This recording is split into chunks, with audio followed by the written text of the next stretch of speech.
Alô? Bom dia. Fala bom dia aí. Mais alto, fala bom dia aí. Bom dia aí, tudo bem? Não? É a vida. Nem tudo na vida fica bem sempre. Abram suas Bíblias em Êxodo capítulo 17. Êxodo capítulo 17, versículos 1 a 7. Êxodo 17, versículos 1 a 7.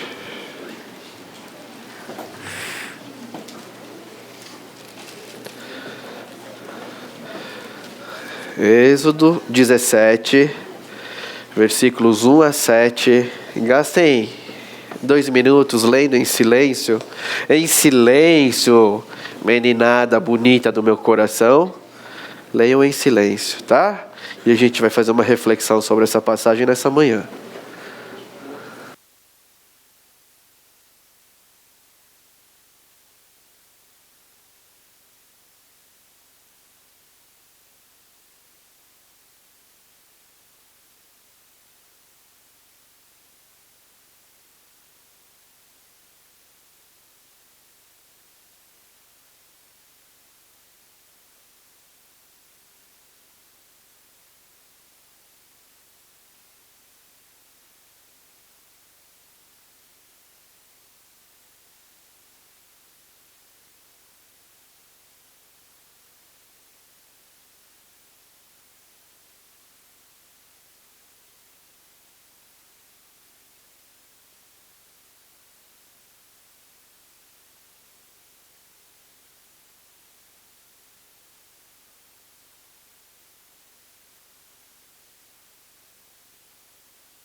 A palavra nos diz assim nessa manhã: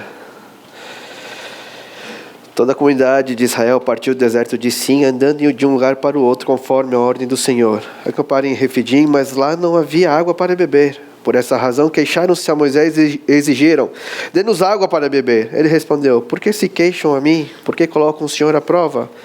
Mas o povo estava sedento e reclamou a Moisés: por que você nos tirou do Egito? Foi para matar de sede a nós, aos nossos filhos, aos nossos rebanhos? Então Moisés clamou ao Senhor: que farei com este povo? Estão a ponto de apedrejar-me. Respondeu-lhe o Senhor: passe à frente do povo, leve com você alguma das autoridades de Israel, tenha na mão a vara com a qual você feriu o Nilo e vá adiante. Eu estarei à sua espera no alto da rocha do Monte Horebe. Bata na rocha e dela sairá água para o povo beber. Assim fez Moisés à vista das autoridades de Israel e chamou aquele lugar de Massá e Meribá, porque ali os israelitas reclamaram e puseram o Senhor à prova, dizendo: o Senhor está entre nós ou não? Amém.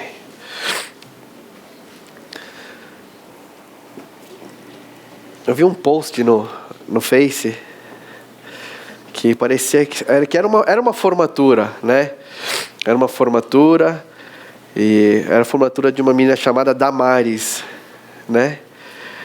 E, cara, é um post muito legal, porque como é formatura, o foco todo está na menina. Ela é a estrela da noite. Ela que vai receber o diploma, ela que vai poder trabalhar, ela é a estrela da noite. Mas ao invés dos pais levarem faixas dizendo o quanto eles estavam orgulhosos da conquista da filha, o quanto eles esperavam um futuro brilhante dela, o quanto eles desejavam que agora ela continuasse essa carreira e fosse muito feliz e muito bem sucedida, os pais de Damares levaram uma faixa escrita o seguinte: Damares, você não fez mais do que a sua obrigação. Assinado, seus pais. E como se fosse um choque de realidade na vida da filha, os pais tiram o foco dela dizendo: olha, você não é a estrela do momento, você não é a estrela, o mundo não roda em torno de você. Existem outras coisas. Você não é a pessoa principal desse mundo. E eu quero dizer que os pais amam sim a filha. Porque os pais tirando o foco de Damares sobre ela mesma, eles vão evitar algumas coisas na vida dela. Vão evitar que ela seja uma pessoa mimada, folgada. Mas vai evitar que ela seja uma pessoa mal agradecida. E a passagem que nós vimos hoje fala mais ou menos isso. De um povo que vê Deus fazendo maravilhas, mas que não liga. Um povo que está focado em si mesmo. Um povo que é mal agradecido. De todas as histórias do Antigo Testamento, a que mais se repete, a que mais se dá importância, é a libertação do povo de Israel do Egito. Então, se você lê o Antigo Testamento, toda hora, muitas vezes vão citar esse episódio. Mas por quê? Porque não foi uma libertação comum, não foi uma libertação simples, foi uma libertação fantástica, foi uma libertação divina, foi uma libertação que só é possível com um Deus real, poderoso e verdadeiro. Mas a história de tudo vocês já conhecem, e é por isso que eu vou começar em José. José foi vendido pelos seus irmãos e acabou chegando no Egito. Mas por causa de uma fome, toda a família de José foi para lá, seu pai Jacó e seus irmãos. E porque José revelou o sonho de Faraó, Deus abençoou José, ele conseguiu fazer um monte de provisões e o povo não estava passando por necessidade de comida. Mas depois essa geração morre, aí surge uma nova geração de egípcios que não sabe nada, não sabe quem é José, não sabe o que ele fez pelo Egito. O que eles sabem é que os israelitas estão se multiplicando muito rápido. E que um dia eles podem se tornar muito poderosos, eles podem chegar ao poder. Mas para que isso não aconteça, o que os egípcios fazem? Eles os submetem a trabalhos forçados, à escravidão. Uma escravidão que dura 400 anos. Se você abrir a sua Bíblia em Gênesis 15, 13, 14, quando Deus fala com Abraão, Deus fala isso. A sua descendência será escrava numa terra estrangeira. Isso durará 400 anos, mas depois eu vou vir. Eu vou salvá-los, eu vou resgatá-los. E eles não vão sair de mãos vazias. E sabe para Deus libertar o seu povo, para Deus libertar Israel, Deus teve que levantar um cara chamado Moisés. E a própria história de Moisés é uma história bem peculiar. É uma história cheia dos dedos de Deus. É uma história cheia das maravilhas de Deus. Mas a libertação não foi fácil. A negociação não era tão fácil assim. Difícil foi convencer o faraó, que tinha o seu coração endurecido, de que ele não era Deus. Porque os faraós, eles se achavam Deus, eles se achavam divinos. Difícil foi convencer o faraó e dizer, olha, você não é Deus, existe um outro Deus. É por isso que quando Moisés vai falar com o faraó fala assim, Deus? Que Deus? Porque o faraó mesmo é Deus. Porque o faraó é Deus. Mas a grande luta e a grande questão é que o faraó que se achava Deus, estava sendo derrotado pelo Deus dos escravos. O Deus dos escravos derrotou os deuses egípcios, as pragas. O Deus dos escravos derrotou o faraó. Então o faraó deixa o povo sair. Mas depois de um tempo, quando o faraó percebe que ele perdeu todos os escravos, toda a sua mão de obra, ele reúne todo o exército e vai atrás dos israelitas. Os israelitas estão à beira, à margem do Mar Vermelho. Eles não sabem o que fazer. Então, mais uma vez, eles clamam a Deus. E Deus abre o Mar Vermelho para eles atravessarem. E eles atravessam correndo. Mas quando os egípcios vão tentar fazer o mesmo, o mar volta e todos morrem.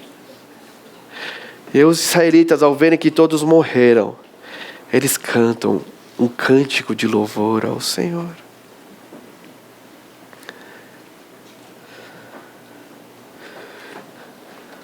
Em toda essa libertação, Deus mostrou milagres e maravilhas.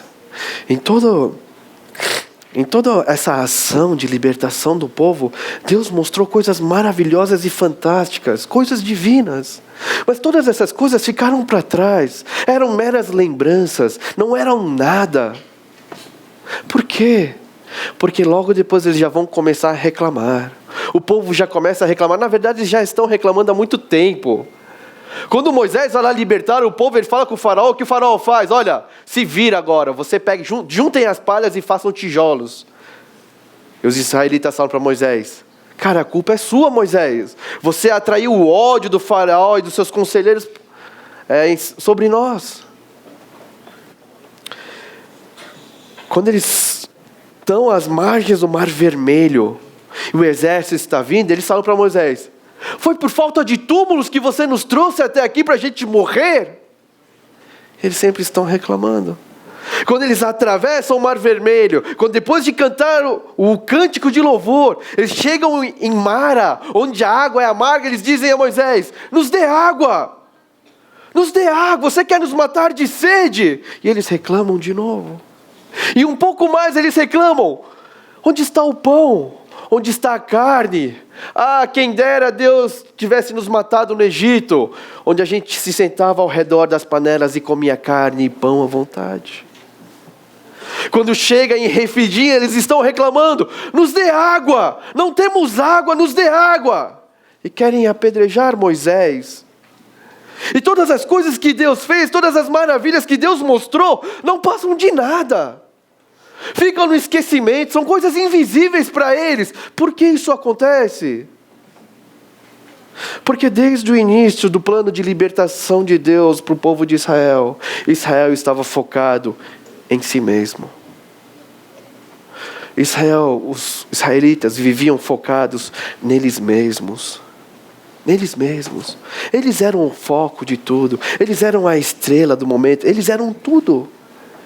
E tudo o que Deus fazia para eles não servia para nada, servia só para eles mesmos, servia só para eles aumentarem o seu ego, servia só para eles dizer, ah Deus, você é nosso empregado.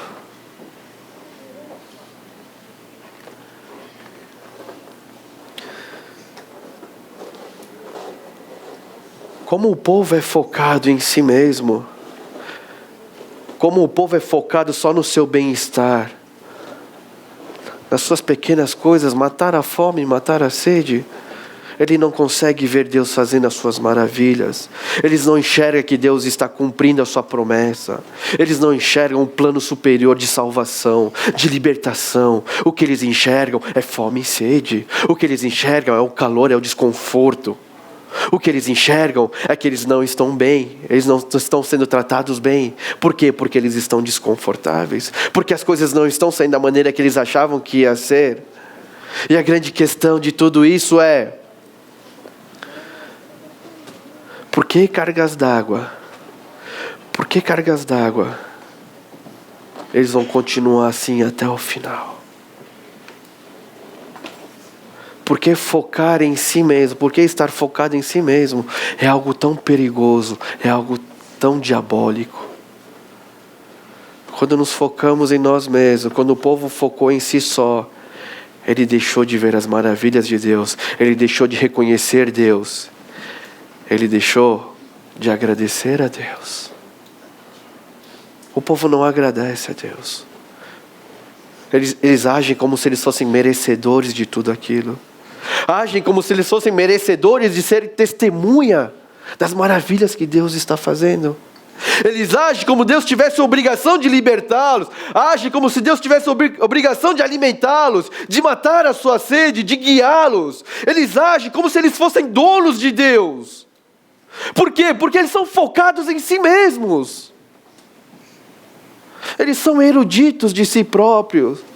O que é uma pessoa erudita? Uma pessoa erudita é aquela que busca conhecimento, aquela que busca entendimento. Pois bem, o erudito de si mesmo é aquele que só busca a si mesmo, que se esforça só para si mesmo. Esse é o erudito de si próprio.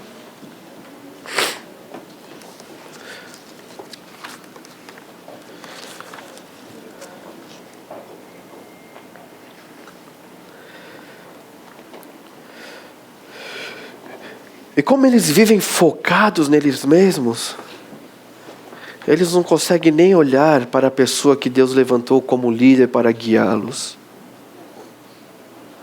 para se dedicar e se sacrificar por eles. Moisés nem queria estar lá.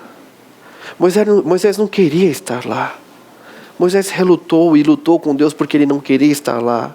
Mas ele foi em obediência a Deus. E como o povo é focado em si só, ele não consegue enxergar Deus. Não consegue enxergar Moisés.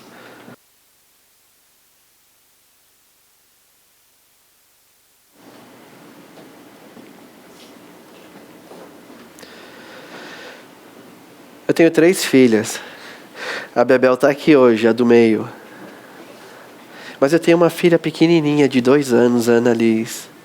E a Annalise, ela é completamente focada nela mesma. Ela é completamente focada mesmo. Ela acha que nós estamos lá para servi-la, para fazer tudo o que ela quer, quando, como e onde ela quer. Ela é completamente imediatista, que é tudo agora, é tudo agora. Toda a vontade dela tem que ser feita agora. E quando a gente não faz, vira um monstro. Aquela carinha dela vira um monstro. Fica gritando, chorando. Ela deita no chão, começa a fazer um escândalo e a gente deixa, mano. Whatever, fica aí. Mas e quando ela vê os meus pais, quando ela vê minha mãe, ela fica fazendo cara de vítima. Harmonia. Só para vocês terem uma ideia de como ela manda nos avós. Minha esposa está internada no hospital e minhas filhas dormiram na casa dos meus pais. 6 da manhã, a Annalise pediu para tomar sorvete. Picolé que deixa a língua azul. Se você for ver ela no berçário, ela está com a boca toda azul. E ela é assim. Mas talvez porque ela só tem 2 anos, ela não entenda como é a vida. Mas nós já somos crescidos. Nós já temos maturidade suficiente para entender que o mundo não gira em torno de nós mesmos, que nós não controlamos nada. A grande questão é que se a gente vive focado em nós mesmos, se nós somos sempre o alvo de nós mesmos, nós deixamos muitas coisas passarem. Nós deixamos muitas coisas passarem porque nós nos preocupamos só com as nossas pequenas coisas. Só com a nossa fome, só com a nossa sede, só com o nosso bem-estar. A gente esquece de Deus, a gente esquece de Deus. A gente acha que a nossa vida, é normal. Mas a nossa vida não é normal. Porque na verdade o que a gente merece é a morte. Por causa do pecado no homem, por causa do pecado em nossas vidas, o que a gente merecia era a morte, não era a vida. E a gente acha que a gente merece a vida, a gente não merece. A gente merece a morte. Mas Deus, porque Ele é misericordioso, mas Deus, porque Ele é amoroso, Ele envia o Seu Filho para morrer por nós, por nossos pecados, para que pudéssemos ter vida.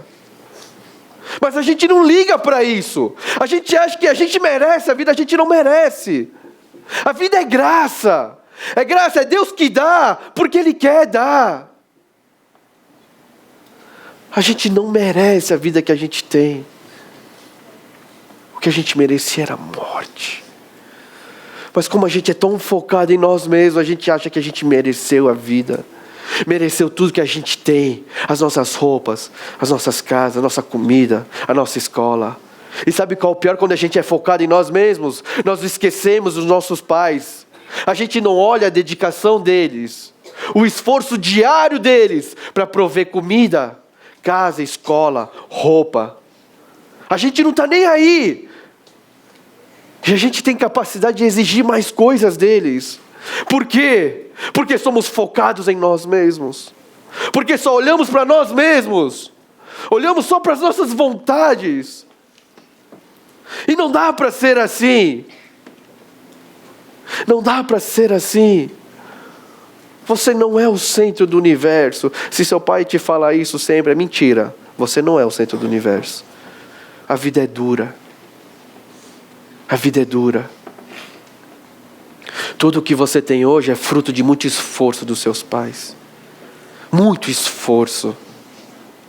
Quando eu tinha a sua idade, eu não sabia que era tão difícil. Mas depois de 3 crianças, eu vi o quanto é difícil. Eu vi o quanto eu preciso acordar cedo para ir trabalhar mesmo quando eu não estou afim. Eu vejo que eu tenho que deixar de fazer um monte de coisas que eu gosto para poder trabalhar, para poder educar as minhas filhas. Mas isso é invisível para nós. A gente não enxerga. Simplesmente a gente acha que as coisas acontecem. E a gente esquece que por trás há pessoas que Deus levantou para nos guiar, para nos liderar, para nos amar.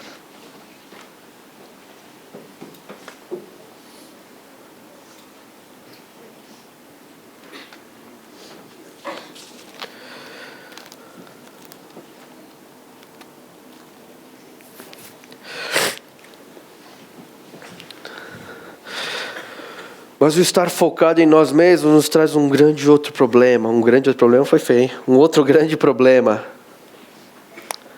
Quando nós focamos em nós mesmos, nós disfarçamos os nossos medos, a nossa insegurança. Nós disfarçamos a nossa incredulidade. Quando o foco é o nosso bem-estar, e tudo é feito para o nosso bem-estar, todo o que nós somos de verdade fica escondido e fica oculto. E somos assim com Deus. Somos assim uns com os outros. Somos assim em nossas amizades, em nossas casas. Somos assim com Deus. Sempre pedindo e querendo, exigindo, achando que a gente merece alguma coisa. Eu já falei, se a gente merece alguma coisa, é a morte. Era isso que a gente merecia. No fundo, todos nós somos eruditos de nós mesmos. Todos nós buscamos e queremos e lutamos pelo nosso próprio bem-estar. Pelo nosso bem-estar. Sempre fugindo do sofrimento. Sempre procurando desculpas e culpados para os erros das nossas vidas. Sempre procurando caminhos fáceis, por mais que não sejam certos, porque afinal a gente não quer fazer nada de complicado ou difícil. Sempre queremos fazer as coisas da nossa maneira. E quando não dá certo, a gente simplesmente abandona. A gente simplesmente diz, olha, então desencana, eu não quero. E a gente quer viver de outro jeito. Mas as coisas não funcionam assim. As coisas não funcionam assim. Sempre nos esquecemos de Deus. Porque no fundo, só lembramos de nós mesmos. Mas o povo está a ponto de apedrejar Moisés. E Deus mais uma vez intervém e traz a solução. E Deus diz a Moisés, olha, escolhe alguns líderes aí. E vai até a rocha que está no alto do Monte Horebe, porque eu vou estar lá. Leve com você o cajado que você feriu, o rio Nilo, a primeira praga. Leve. E chegando lá, bata na rocha. E ela vai jorrar água para todo o povo. E a gente sempre imagina nessa parte que Moisés bate na rocha, a água sai, está todo mundo com um copinho lá esperando para tomar aguinha, né? Está todo mundo lá esperando para tomar água no bebedouro de pedra. O grande problema é que eram milhões de pessoas. Não era um time de Deus, eram milhões de pessoas. Imagina você, o último da fila de 2 milhões. É morrer de sede. Ia demorar anos para todo mundo passar. E sabe qual é o outro problema? O povo que estava no acampamento em Refidim viu Moisés e os líderes indo até Horebe. E a distância entre Refidim e Horebe são 25 quilômetros. São 25 quilômetros. Como é que a água vai jorrar 25 quilômetros? Como é que a água jorra 25 quilômetros no ar? Não jorra. Não jorra. E por mais que o povo fosse focado nele mesmo, fosse reclamão, o que Deus faz é maravilhoso. O que Deus faz é criar um rio no deserto para matar a sede do povo. Mais uma vez Deus faz a sua maravilha. Mais uma vez Deus age de maneira poderosa e divina para satisfazer a sede do seu povo. Deus cria um rio no deserto. E todos podem beber dessa água. Todos bebem dessa água. Todos. Até aqueles que vão adorar o bezerro de ouro. Até aqueles. Até Corá, Datã e Abirão, que vão se rebelar em Números 16 contra Moisés. Até esses vão. Os que vão se acovardar e desobedecer Deus no reconhecimento de Canaã vão beber dessa água? Vão beber dessa água também. E a pergunta é, por que Deus continua sendo misericordioso, bondoso com as pessoas que praticam o mal? Por que Deus continua agindo para o bem daqueles que o traem, daqueles que são infiéis? E a resposta é que Deus faz tudo isso por causa dele mesmo. O motivo de Deus ser tão misericordioso e tão bondoso é Ele mesmo. É Ele mesmo, parte dele mesmo. Ele o faz porque Ele é Deus. Porque se Ele fosse esperar alguma coisa dos homens, nada ia acontecer. Se Deus fosse esperar que o homem desse algum sinal de bondade, nada ia acontecer. Porque o homem é focado em si só. E Deus opera as suas coisas, Deus opera a sua salvação, a sua libertação. Isso só dá certo porque Deus é o motivo dele fazer tudo isso. O nome de Deus, a glória de Deus, a honra de Deus, o amor de Deus. É isso que o leva a operar os milagres. É isso que o leva a fazer maravilhas. É isso que levou Jesus a morrer na cruz. Jesus faz o mesmo. Ele morre na cruz por todos. Mesmo sabendo que alguns esqueceriam, que zombariam. Mesmo sabendo que alguns não queriam nem escutar. E Jesus vai lá e morre por todos. A morte de Jesus tem alcance para salvar todos. Mas são salvos aqueles que clamam, que creem, que aceitam Cristo como Senhor e Salvador. São esses que são salvos. Mas a morte de Cristo tem o poder para salvar toda a humanidade. E Jesus faz a mesma coisa que Deus fez no deserto. Jesus dá vida a todos. Tem o poder de dar a vida a todos, a vida eterna a todos. Mesmo você, mesmo eu, que vivemos focados em nós mesmos, infiéis, mesmo sobre nós, Deus derrama misericórdia.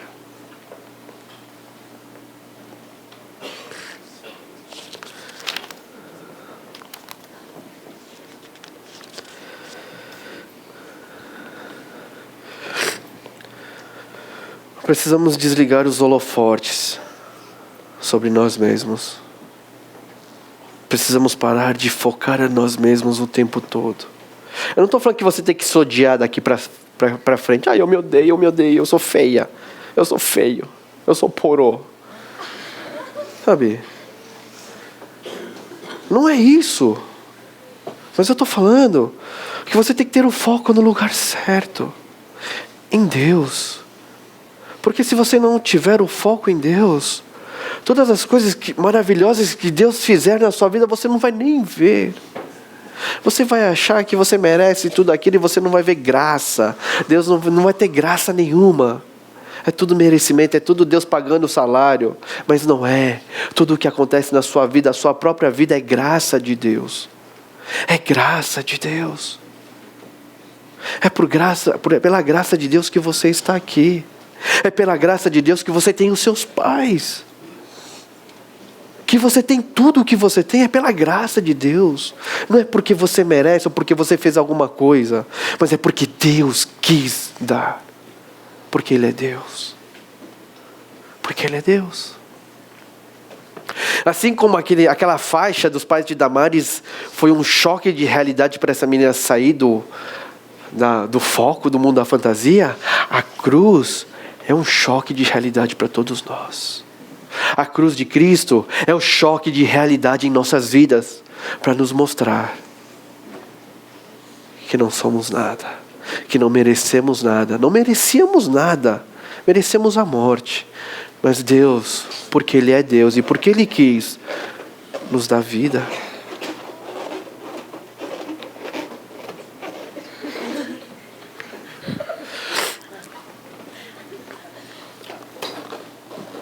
Time de Deus, você precisa parar de olhar para o seu próprio umbigo. Você precisa parar de pensar em seu próprio bem-estar. Você não é mais criança. Não é 2.4? Vocês são criança? Não, né? Vocês são pré-adultos já. Já podem trabalhar amanhã. Vocês não são mais crianças.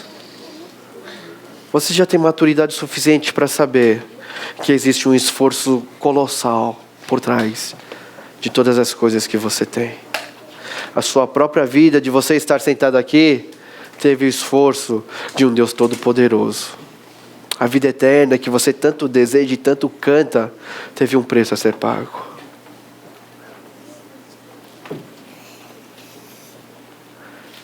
Saia do foco. Desligue o holofote. Levante a cabeça e veja o que Deus tem feito ao seu redor. Levante a cabeça e veja que as coisas mais ordinárias na sua vida, as coisas mais comuns da sua vida, apresentam o dedo de graça de Deus.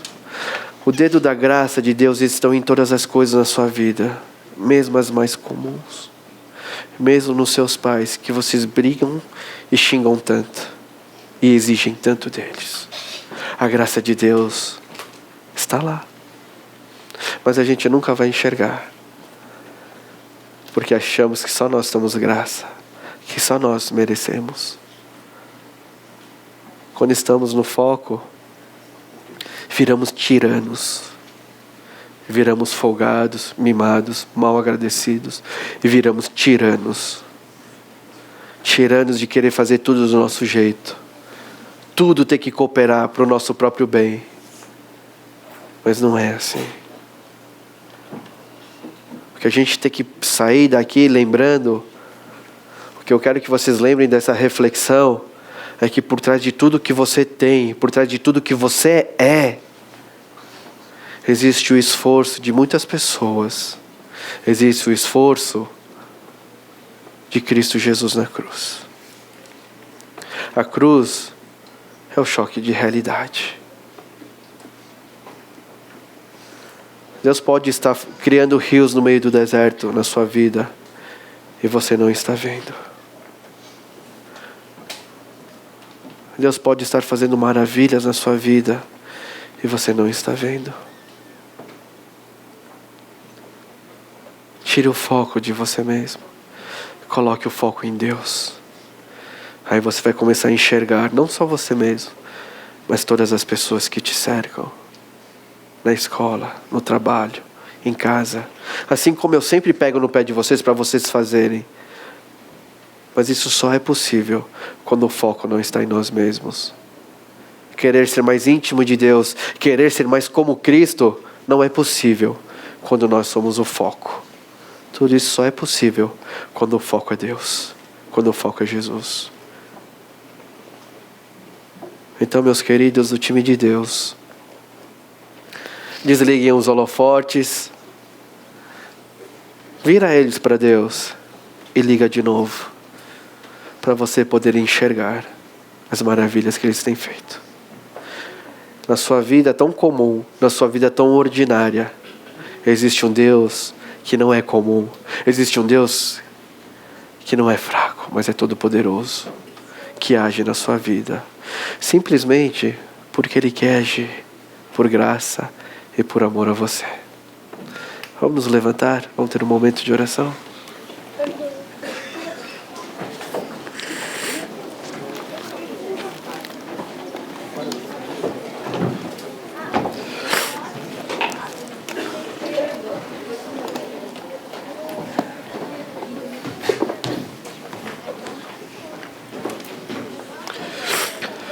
E o que vamos orar nessa manhã? E qual vai ser a nossa reflexão diante de Deus nessa manhã? Apagar os holofotes. Apagar os holofotes sobre nós. E focar em Deus. É só isso. Focar em Deus. Deixar de ser o rei do universo. Deixar de achar que você é o centro de tudo. Para colocar quem realmente é o centro de tudo. Para colocar no lugar do centro do universo, no centro de tudo, quem realmente tem que estar lá. Que é Deus. Não você. E se você está vivendo a sua vida focada em você mesmo, no seu próprio bem-estar, você precisa se arrepender. Se tudo tem que ser voltado para você, você precisa se arrepender. Por quê? Porque você não é merecedor disso. Você não é merecedor da vida. Você é merecedor da morte por causa do seu pecado. A vida que você tem hoje é graça. É pura graça de Deus. O que Deus fez na sua vida é por graça. É por amor. É pelo que Ele é. Então nessa manhã a gente vai orar, colocando os pingos nos is, colocando o trem de volta aos trilhos e dizendo: Deus, é você o centro. O centro é você. Me perdoa se toda vez eu quero te tirar de lá e me colocar. Mas hoje nessa manhã eu quero te colocar lá, Deus. Quero que você seja o foco da minha vida, para eu conseguir enxergar as maravilhas que você tem feito, para eu conseguir enxergar as pessoas que você colocou ao meu redor, para eu conseguir enxergar todo o esforço e dedicação dessas pessoas, para eu poder enxergar tudo o que o Senhor tem feito. E se um dia eu esquecer, Deus, e se um dia eu voltar a colocar o foco em mim mesmo, Senhor, que a sua cruz possa ser o choque de realidade que me alinha mais uma vez na tua vontade. Então vamos orar, ter alguns minutos de oração, e depois a gente vai cantar um louvor.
E se você nunca agradeceu a Deus por todas as coisas que você tem, mas de verdade, se você nunca agradeceu a Deus pelos pais que você tem, esse é o momento de você fazê-lo.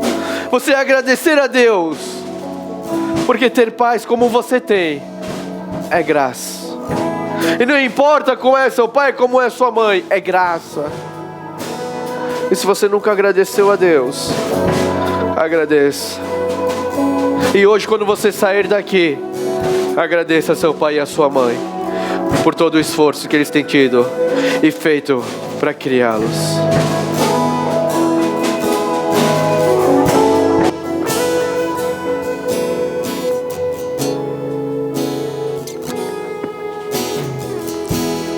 Tudo que eu quero está em ti. Toda a minha vida eu te entrego,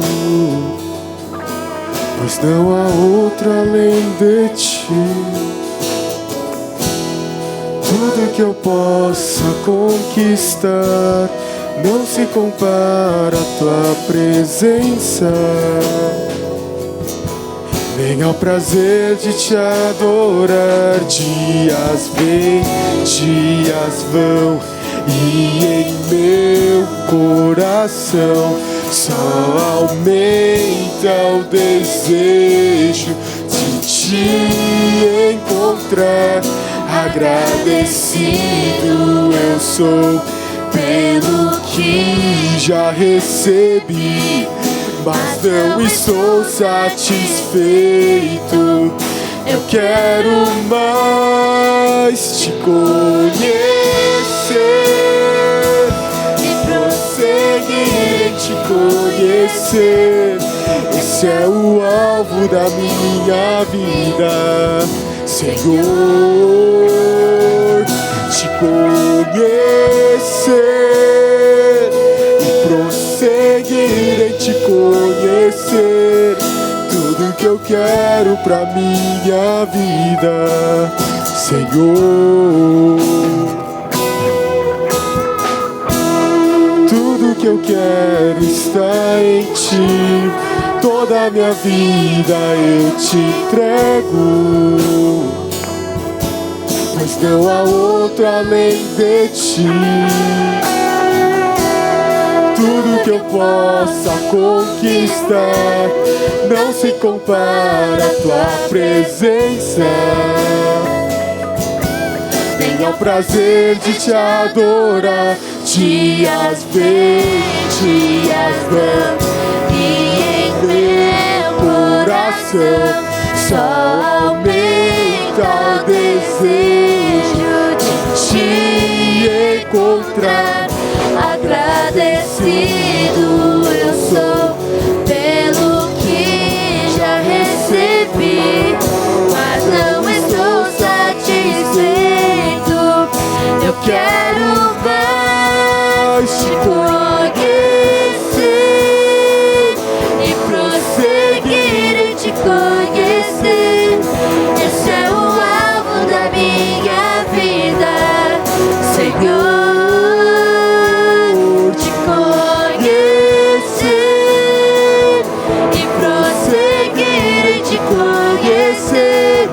Tudo que eu quero pra minha vida, Senhor. Te conhecer e prosseguir em te conhecer. Esse é o alvo da minha vida, Senhor. Te conhecer e prosseguir em te conhecer. Tudo que eu quero pra minha vida, Senhor. Te conhecer e prosseguir em te conhecer. Esse é o alvo da minha vida, Senhor. Te conhecer e prosseguir em te conhecer. Tudo que eu quero na minha vida,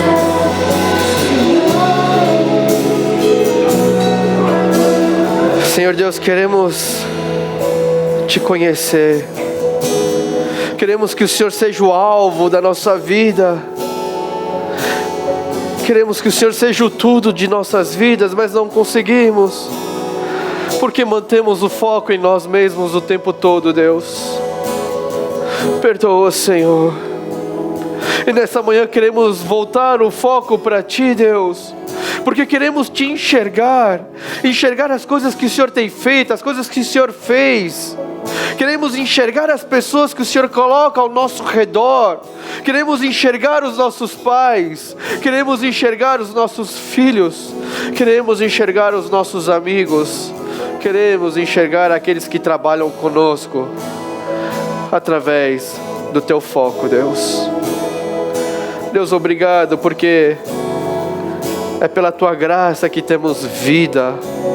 É pela Tua graça que temos vida e temos vida eterna. Porque no fundo somos merecedores de morte por causa do nosso pecado.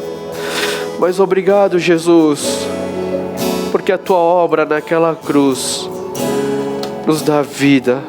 A Tua ressurreição nos dá esperança, Jesus, de vivermos uma vida focada em Ti, Deus. Muito obrigado, Senhor. Obrigado. Que a gente nunca se esqueça de manter o foco em Ti.